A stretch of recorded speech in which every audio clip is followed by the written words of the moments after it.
안녕하세요. 하나님교회 최혜섭 성도입니다. 기도로 예배를 시작하겠습니다. 우리의 마음이 열려 하나님 말씀을 온전히 나누는 이 예배가 되게 하옵소서. 예수님 이름으로 기도합니다. 본문은 마태복음 26장 6절에서 13절입니다. 제목은 사랑하라, 기억하리라 입니다. 들어가는 질문으로 나눔을 시작하려고 합니다. 들어가는 질문은 나는 누구로 기억될 것인가 입니다. 본문을 묵상하면서 제 마음에 떠오르는 한 가지 질문이었습니다. 나는 어떤 사람으로 기억될 것인가? 사람은 누구나 다른 사람 기억 속에 남길 원하고 또 다른 사람 기억 속에 남게 됩니다. 어떤 분은 참 따뜻한 사람으로, 어떤 분은 약속을 잘 지키는 신뢰할 수 있는 사람으로, 또 다른 어떤 분은 늘 희생하고 섬기는 사람으로 기억되기도 합니다. 그런데 그것보다 더 중요한 것은 하나님께서 나를 어떤 사람으로 기억할 것인가입니다.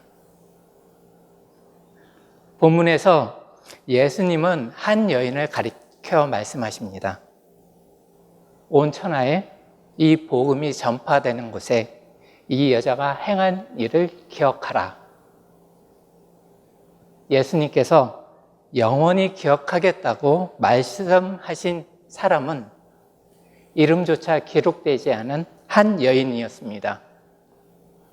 그렇다면 왜 예수님은 이 여인을 복음이 전파되는 곳마다 기억하라고 하셨을까요? 그리고 무엇이 예수님을 감동시켰기에 이 여인은 영원히 기억되는 사람이 되었을까요? 이 질문을 마음에 품고 함께 말씀을 나누고자 합니다. 본문에 들어가기 전에 하나님의 통치가 어떤 통치인지 함께 나누어 보려고 합니다. 세상을 보면 사람들은 힘과 돈으로 다른 사람을 다스리려고 합니다. 더 강한 사람이 이기고 더 많이 가진 사람이 다른 사람에게 영향력을 행사하는 것이 이 세상의 방식입니다. 그런데 하나님의 통치는 전혀 다릅니다. 하나님은 힘으로 억누르거나 강제로 복종케 하는 분이 아니라 사랑으로 자신을 내어주심으로 다스리시는 분입니다. 그 모습을 가장 잘 보여주는 것이 바로 창조입니다. 하나님은 피조물을 억압하거나 강제로 순종하게 하지 않으셨습니다.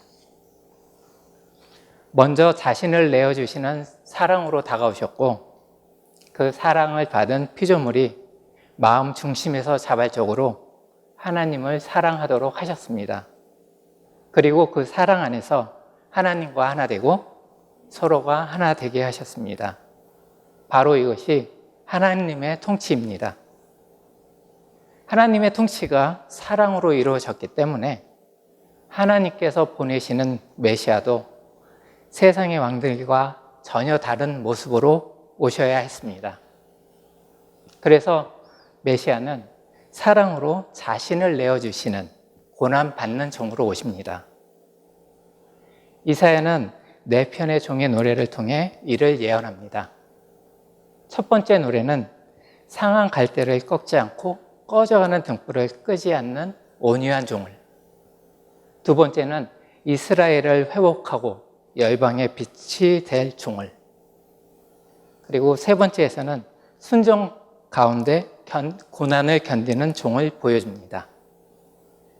그리고 마지막 4번째 노래에서는 많은 사람을 위해 고난을 당한 후에 영광을 받으시는 메시아를 선포합니다.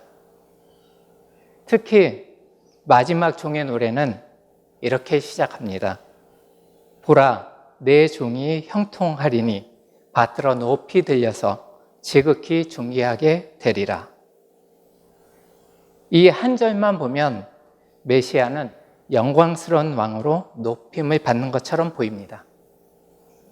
그러나 그 다음에 이어지는 내용은 고난받는 종에 대한 이야기입니다. 사랑으로 고난을 받아 영광스러운 왕이 되는 것입니다. 이것이 종의 노래의 핵심 메시지입니다. 요약하면 진정하고 영원한 다스림은 사랑의 다스림입니다. 사랑의 다스림은 공감과 공유의 사랑입니다. 공감은 피조물의 아픔을 함께 아파하는 것이고, 공유는 피조물의 죄와 저주를 자신의 것으로 짊어지는 것입니다. 이것이 바로 종의 노래가 보여주는 사랑입니다. 이 사랑으로 하나님과 사람이 하나 될 때 하나님은 그 사람에게 자신의 통치를 맡기십니다. 그리고 그 사람을 통해 하나님의 다스림이 이 세상 가운데 나타나게 됩니다. 그때 하나님께서는 영광과 기쁨을 받으십니다. 이것이 바로 하나님의 통치인 것입니다. 이제 본문을 보도록 하겠습니다. 본문에는 향유를 부은 사건이 나옵니다. 이 사건은 사복음서 모두 기록되어 있습니다. 다만 오늘 본문인 마태복음은 마가복음과 같은 사건을 기록하고 있습니다. 그래서 기록은 4번이지만 기름 부음 사건은 3번으로 보는 것이 보통 일반적입니다. 누가복음 7장에 기록된 향유 부음 사건은 갈릴리 사역 중에 일어난 일입니다. 예수님께서 바리새인 시몬 집에 계실 때 죄인으로 알려진 한 여인이 들어와 예수님의 발에 향유를 붓고 눈물로 적신 후 자신의 머리털로 닦았습니다. 이를 본 바리새인 시몬은 속으로 이 사람이 선지자라면 이 여자가 죄인인 줄 알았을 텐데 라고 생각을 합니다. 그것을 아시고 예수님께서 두 빚진 자의 비유를 말씀하시며 죄를 많이 용서받은 사람일수록 더 많이 사랑을 하게 된다고 말씀하십니다. 하지만 종교인은 하나님을 진정으로 사랑하기 어렵습니다. 나는 하나님을 잘 섬겼다. 하나님을 위해 일했다. 주의 이름으로 많은 일을 했다고 생각을 합니다. 그래서 회개할 이유도, 죄사함 구할 이유도 크게 느끼지 못합니다. 그래서 변화도 앞으로 좀 더 잘해야 되겠다. 내가 부족한 것을 고쳐야 되겠다 하는 정도에 머무르게 됩니다. 자기 자신을 조금 더 좋은 사람으로 만들려고 합니다. 하지만 복음은 전혀 다릅니다. 더 나은 사람이 되라는 것이 아니라 새로운 사람이 되라는 것입니다. 내 힘으로 나를 고치는 것이 아니라 하나님의 은혜로 새로운 피조물이 되는 것입니다. 누구든지 그리스도 예수 안에 있으면 새로운 피조물이라 이전 것은 지나갔으니 보라 새 것이 되었도다 라고 말씀하십니다. 요한복음에 나타난 향유 부음 사건은 예수님께서 예루살렘에 입성하기 전에 일어난 사건입니다. 기록을 보면 6월절 엿새전, 즉 고난주간 시작하기 전 안식일에 베다니 나사로 집에서 있었던 일입니다. 그곳에서 나사로 동생 마리아가 값비싼 향유를 가지고 와서 예수님의 발에 붓고 자신의 머리털로 씻습니다. 이 모습을 보고 가장 불평한 사람은 바로 가룟 유다였습니다. 가룟 유다는 다음 주 본문에서 자세히 볼 것입니다. 그는 이 향유를 300데나리온에 팔아서 가난한 사람들에게 나누어 줄 수 있었을 텐데 라고 말합니다. 그러나 요한은 가난한 사람을 위한 것이 아니라 그의 욕심에서 나온 것이라고 말합니다. 하지만 예수님께서는 이 여인의 행동을 책망하지 않으시고 오히려 칭찬하십니다. 그가 내 장래를 위하여 좋은 일을 하였다 라고 말씀하셨고, 가난한 자들은 항상 너희와 함께 있거니와 나는 항상 함께 있지 아니하리라고 말씀하십니다. 예수님께서는 육체로 제자들과 함께 할 수 없다는 것을 알고 계셨습니다. 십자가를 지시고 죽으심으로 이 땅에서의 시간이 얼마 남지 않았기 때문입니다. 그래서 예수님의 마지막 시간을 가장 의미 있고 가치 있게 해 주었다고 말씀하신 것입니다. 마태복음과 마가복음은 같은 사건임을 알 수 있습니다. 베다니 나병 환자 시몬의 집에 계셨고 한 여인이 예수님의 머리에 값비싼 향유를 부었습니다. 시편 133편 2절을 보면 대제사장에게 기름 부을 때 머리에 부은 기름이 수염을 타고 어깨까지 흘러내렸다고 말씀하십니다. 대제사장에게 부어졌던 기름 부음, 다시 말하면 메시아를 세우는 기름 부음이 이 여인을 통해서 이루어진 것입니다. 그런데 놀랍게도 제자들은 그것을 보지 못했습니다. 그들은 왜 이렇게 허비하느냐? 이것을 팔아 가난한 사람들에게 줄 수 있었을 텐데 라고 말을 합니다. 여기서 마가와 마태의 표현이 조금 다릅니다. 마태는 제자들이라 기록하였고 마가는 어떤 사람들이라고 기록했습니다. 마가는 베드로의 영적 아들이었기 때문에 제자들의 모습을 직접적으로 표현하는데 조심스러웠던 것으로 볼 수 있습니다. 하지만 예수님께서는 이 여인의 행동을 책망하지 않으시고 오히려 칭찬하셨습니다. 요한복음과 같이 그가 내 장래를 위하여 좋은 일을 하였다라고 말씀하셨고 가난한 자들은 항상 너희와 함께 있거니와 나는 항상 함께 있지 아니하리라 라고 말씀하십니다. 하지만 본문의 특징은 이 복음이 전파되는 곳에는 이 여자가 행한 일도 기억하리라 라는 것입니다. 이게 무슨 뜻인지 뒤에서 보도록 하겠습니다. 본문에 나오는 향유 부음, 기름 부음의 의미를 좀 더 나누어 보려고 합니다. 구약에서 기름 부음은 임직식을 의미합니다. 왕이나 제사장처럼 하나님께서 세우신 사람을 기름을 부어 그 직분을 맡기는 공식적인 의식을 말합니다. 이 기름 부음은 자격을 갖춘 사람에게 공식적인 절차를 따라 이루어집니다. 다시 말해 법과 제도 그리고 공동체의 공적 의결에 의해 지위나 사명이 부여되는 것입니다. 하지만 예수님께 드려진 기름 부음은 왕이나 제사장을 세울 때처럼 공식적인 의식이나 선언을 통해 이루어진 것이 아니었습니다. 이름 없는 한 여인이 조용히 예수님께 나아 향유를 부었습니다. 그녀는 어떤 사회적 자격이나 논리로 가지고 나온 것이 아니었습니다. 오직 예수님을 향한 깊은 사랑과 경외심으로 자신이 가진 가장 귀한 것을 아낌없이 드렸습니다. 이러한 헌신은 단순한 감정이 아니라 예수님이 누구신지 마음 깊이 알아본 곳에서 나온 것입니다. 말로 다 설명할 수 없지만 영혼 깊은 곳에서 예수님을 알아본 것입니다. 마치 어머니가 자녀를 사랑하는 이유를 하나하나 설명할 수는 없어도 마음으로 아는 것처럼 말입니다. 우리는 기름 부음의 의미를 알게 되었습니다. 그렇다고 해서 아내분들이 오늘 집에 가셔서 말 안 듣는 남편이 변해야 한다고 머리에 기름을 붓지 마십시오. 남편 머리에 기름 붓는다고 변하는 것은 아닙니다. 그렇게 하면 성령의 역사가 임하는 것이 아니라 청소의 역사가 임하게 되고 또 내가 왜 이랬을까 후회의 역사가 임하게 됩니다. 남편은 절대 변하지 않습니다. 저를 포함해서요.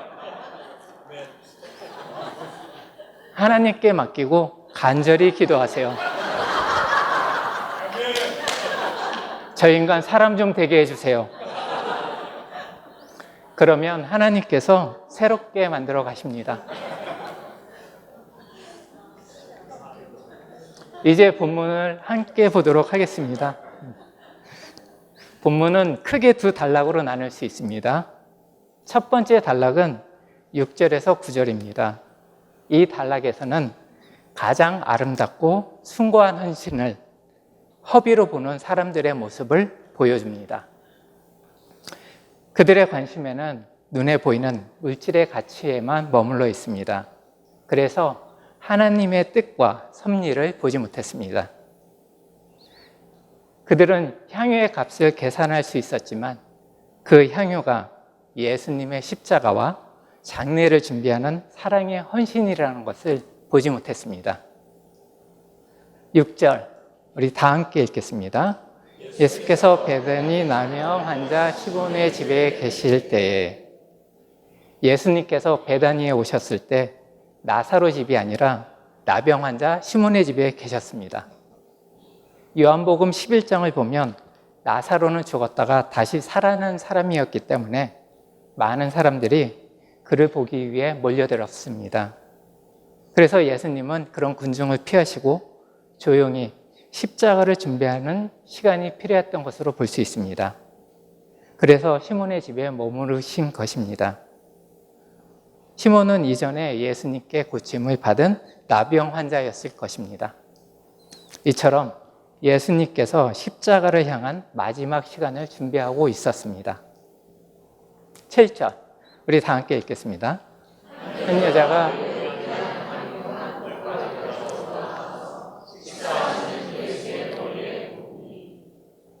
누가복음과 요한복음에서는 예수님의 발에 향유를 붓습니다. 그러나 이번에는 머리에 붓습니다. 더욱이 마가복음에서는 옥합을 깨트려 향유를 부었다고 기록을 합니다.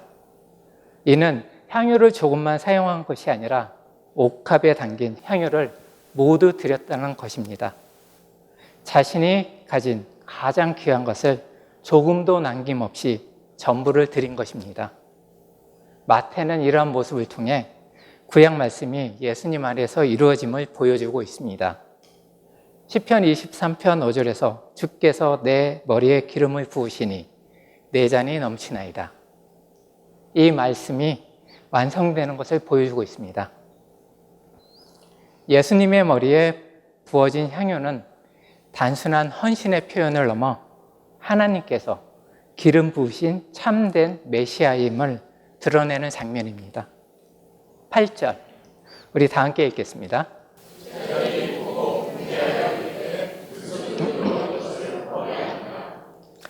여기서 붕괴하다라는 단어는 아갈렉테오입니다. 단순히 화가 났다는 의미가 아니라 자신의 판단이 옳다고 여기며 잘못되었다고 화를 내는 것입니다.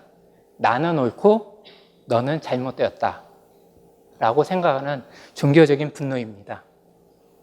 붕괴하다 단어가 사용된 구절을 보면 마태복음 20장 24절에 예수님께 야고보와 요한이 높은 자리를 요구하는데 들은 다른 열제자가 붕괴를 합니다. 그리고 마태복음 21장 15절에 성전에서 아이들이 호산나 다윗의 자손이여, 제사장들과 서기관들이 붕괴합니다. 그리고 마가복음 10장 14절에서 제자들이 어린아이들이 예수님께 오는 것을 막자 예수님이 붕괴하고 말씀하십니다. 그리고 마가복음 14장 4절은 본문과 같은 내용으로 향유를 부은 여인을 보고 어떤 사람들이 붕괴하며 말합니다. 그리고 누가복음 13장 14절에선 해당장이 예수님께서 안식일에 병자를 고치신 것을 보고 붕괴를 합니다. 이렇게 붕괴하며 제자들은 무슨 의도로 이것을 허비하느냐라고 말합니다. 여기서 허비라는 말은 아폴레이아입니다. 단순히 낭비하다는 뜻을 넘어 파괴, 멸망, 가치가 사라지는 것을 의미합니다. 그들은 가장 아름답고 숭고한 가치를 허비로 보았습니다. 그들은 물질적인 가치는 보았지만 그 안에 담긴 하나님의 뜻과 영적인 가치를 보지 못했습니다. 저도 이번 주에 비슷한 경험을 했어요. 지금 제가 입고 있는 이 옷이 아내가 저에게 생일 선물이라고 준 것입니다. 어때? 잘 어울려 보이나요?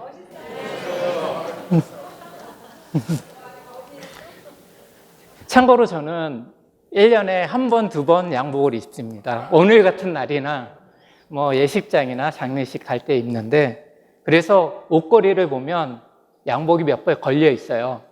그래서 제가 이 양복을 딱 받는 순간 무엇라고 말을 했을까요? 정말 고마워. 나 이거 꼭 필요했어. 이렇게 말을 했을까요?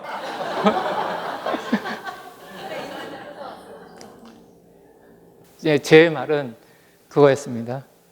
1년에 한 번 입을 텐데 왜 사왔어? 그리고 나서 물어봅니다. 얼마야? 이거 도대체 얼마 줬어?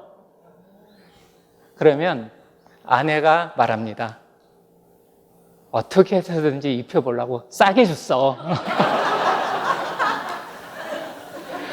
그러면 또 우리 집의 수준을 알겠죠. 그러면 저는 그러면 영수증 보여줘.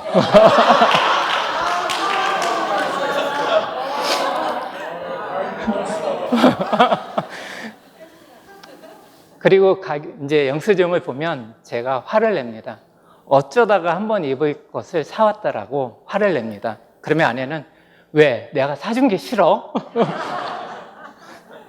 그렇게 서로의 마음의 상처를 주게 됩니다. 그래서 시간 좀 지난 다음에 다시 생각을 합니다. 저는 못 본 것이 있었습니다. 아내가 단순히 옷 한 벌을 사준 것이 아니라 이번 주에 이렇게 말씀을 전하는 저의 모습이 조금 더 아름답고 온전하게 보이고자 하는 그런 마음으로 준비를 했는데, 저는 그 안에 담긴 아내의 마음을 보지 못했습니다. 뭐 저만 이런 걸까요? 뭐 다들 그렇지 않아요? 지금.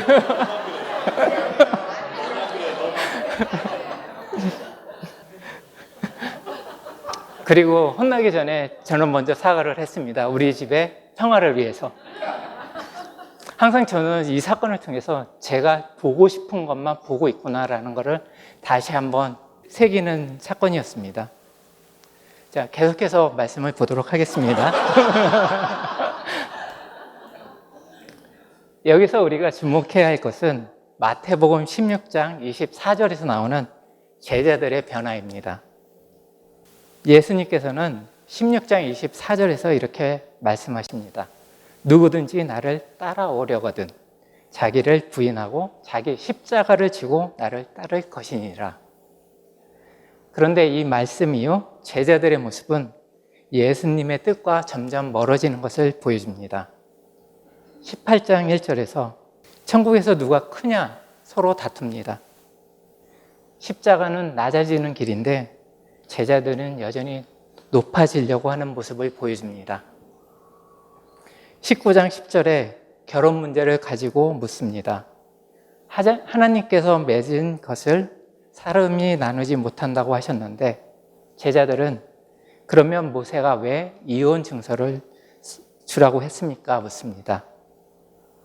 사람의 완악함 때문에 허락된 것을 하나님의 본래의 뜻처럼 이해하고 있는 것입니다. 13절에 사람들이 어린아이를 예수님께 데려오자 제자들이 막았습니다. 예수님께서는 노하시며 제자들을 책망하십니다. 하나님 나라를 받아들인 마음을 막았기 때문입니다. 27절에 청년 사건이요, 부자 청년 사건이요, 예수님께서 구원의 어려움을 말씀하시자 베드로가 말합니다. 우리가 모든 것을 버렸고 주를 따랐사오니 무엇을 얻겠나이다. 제자들은 무엇을 받을지 계산하는 모습을 보여줍니다. 21장 20절에서 무화과 나무가 예수님 말씀대로 마른 것을 보고 제자들이 이상하게 여깁니다.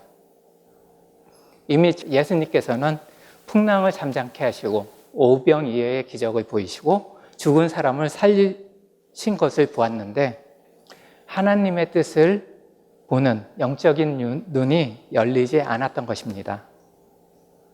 24절에서 종교인들은 예수님께 묻습니다. 내가 무슨 권위로 이런 일을 하느냐? 예수님께서 두 아들의 비유를 말씀하십니다. 첫째 아들은 말로는 가겠습니다. 하지만 실제로 가지 않았습니다. 이것이 종교의 모습입니다. 종교는 항상 말로는 순종하겠다고 하지만 마음에 돌이킴이 없으며 실제로 순종에 이어지지 않습니다. 이후 세 가지 비유를 말씀하십니다. 다들 아시죠? 포도원의 농부 비유, 건축자가 버린 돌이 모퉁이 머릿돌이 된다는 비유, 그리고 혼인잔치의 비유. 특히 혼인잔치에서 예복을 입지 않은 사람은 준비되었다고 생각하지만 실제로 왕 앞에 설 준비는 되어 있지 않았습니다. 겉으로는 하나님을 믿는다고 생각하지만 하나님이 주시는 의의 복을 입지 않고 있었으며 자기 위의 복을 입고 있었던 것입니다. 23장에서 예수님은 종교인들에게 화 있을진저 7번 말씀하십니다. 그런데 이 말씀은 바리새인들뿐만 아니라 무리와 제자들에게 하신 말씀이라고 기록되어 있습니다.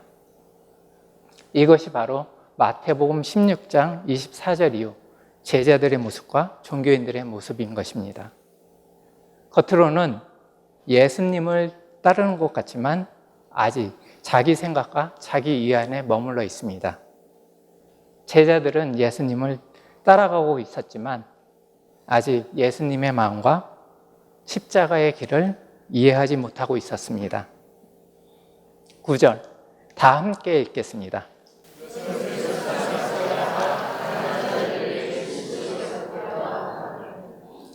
현상은 물질 가치일 뿐입니다. 요한복음에서 가룟 유다는 이 향유를 팔아 가난한 자들에게 줄 수 있었겠다고 말합니다. 그러나 요한은 그가 진정으로 가난한 자들을 생각한 것이 아니라 그가 도둑이었다라고 말을 하고 있습니다. 가룟 유다는 모든 것을 돈의 가치로 판단했습니다. 예수님께 드린 이 여인의 물질 가치는 가장 아름답고 숭고한 가치를 나타내고 있는데 제자들은 그것을 전혀 보지 못하고 허비라고 말을 하고 있습니다. 두 번째 단락은 10절에서 13절입니다. 육체의 삶에서 우리가 해야 할 가장 중요한 일은 사랑의 연합을 통해 하나님과 하나 되는 것입니다. 앞에서 살펴본 것처럼 하나님은 사랑으로 다스리며 그 통치를 우리에게 맡기기를 원하십니다. 우리가 하나님과 하나 될 때 하나님의 다스림을 위임받아 세상 가운데 그분의 뜻과 사랑이 우리를 통해 나타나게 되는 것입니다.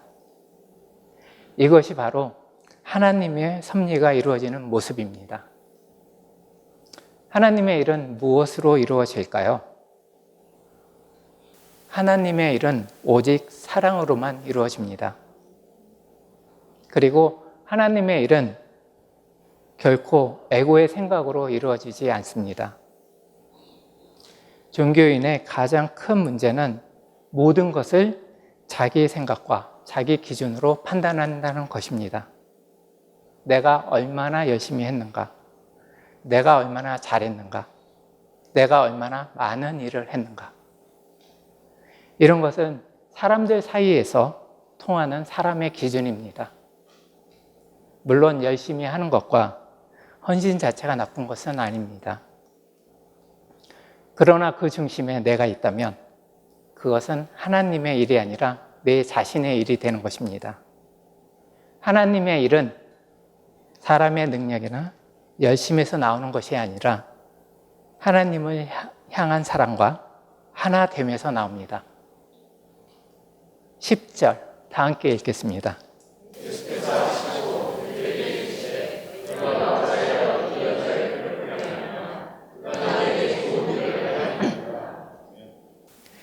여기서 아시고는 기노스코입니다. 본질의 실체를 깊이 알고 계신다는 의미입니다. 우리는 앞에서 제자들의 실체를 보았습니다. 이미 그들의 영적 상태를 이미 알고 계셨던 것입니다. 그래서 예수님께서 말씀하십니다. 너희가 어찌하여 이 여자를 괴롭게 하느냐. 여기서 괴롭게 하다. 이 단어는 카파스로 고통을 주다, 마음을 아프게 하다 라는 의미입니다. 상대를 힘들게 하고 상처를 주는 것을 의미합니다. 오늘날 표현으로 하면 이지매, 그리고 한국말로 집단 괴롭힘이라고 이해하시면 될 것 같습니다. 여러 사람이 한 사람을 판단하고 정죄하고 그리고 힘들게 만드는 모습입니다. 반면 예수님은 그가 내게 좋은 일을 하였다.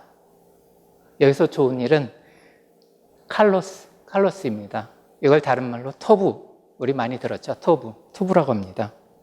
창세기에서 하나님께서 창조하신 것을 보고 좋았더라 하신 것과 같습니다. 아무도 예수님의 십자가를 하나님의 등극식으로 받아들이지 않을 때 이 여인이 예수님의 십자가를 하나님의 등극식으로 기름 부어 영광스럽게 하였습니다. 이것이 하나님과 사랑으로 연합되어 하나님의 사랑과 뜻이 이 여인을 통해서 나타나게 된 것입니다. 11절 다 함께 읽겠습니다.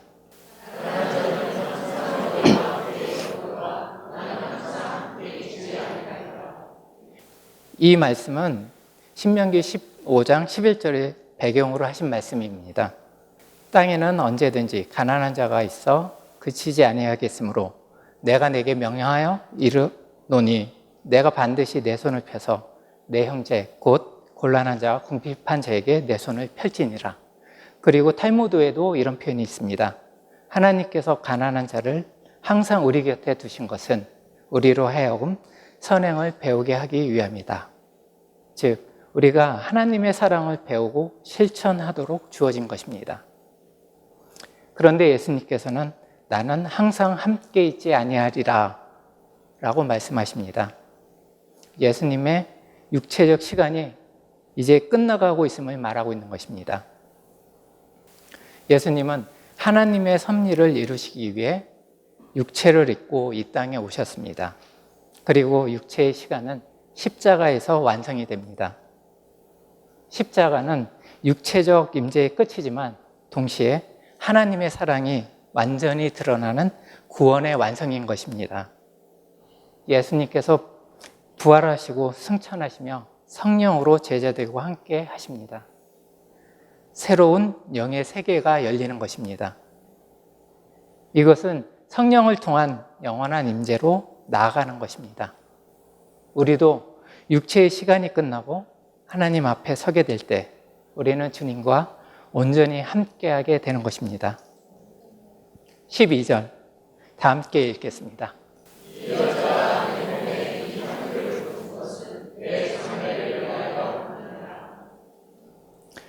십자가의 죽음을 향해 가시는 예수님을 사랑으로 준비한 것입니다.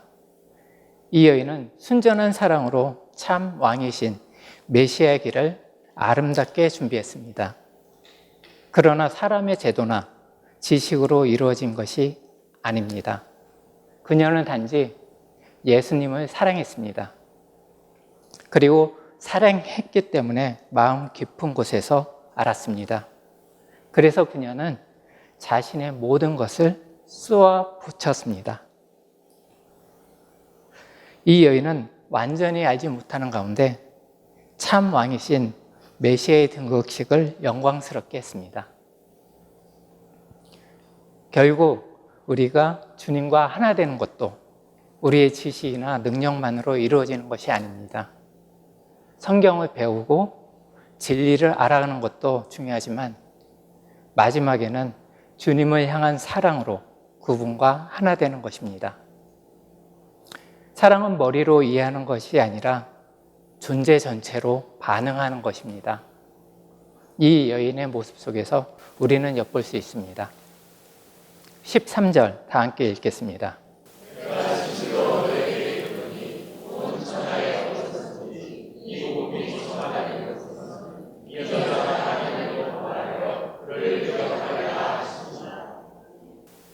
예수님께서 이 여인을 기억하라고 하신 이유는 사랑으로 주님과 하나 된 사람이었기 때문입니다. 하나님과 하나 된 사람은 하나님의 마음과 뜻에 참여하게 되고 하나님의 다스림을 위임받게 됩니다. 하나님의 창조 목적은 인간이 자기 뜻대로 다스리는 존재가 되는 것이 아니라 하나님과 사랑으로 융합되어 하나님의 사랑의 통치를 나타내는 존재가 되는 것입니다. 그것은 누가복음과 요한계시록에 잘 나타나 있습니다.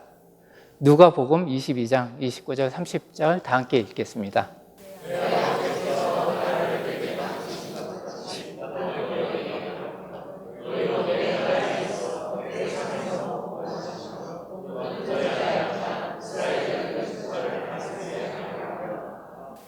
요한계시록 20장 6절 다 함께 읽겠습니다.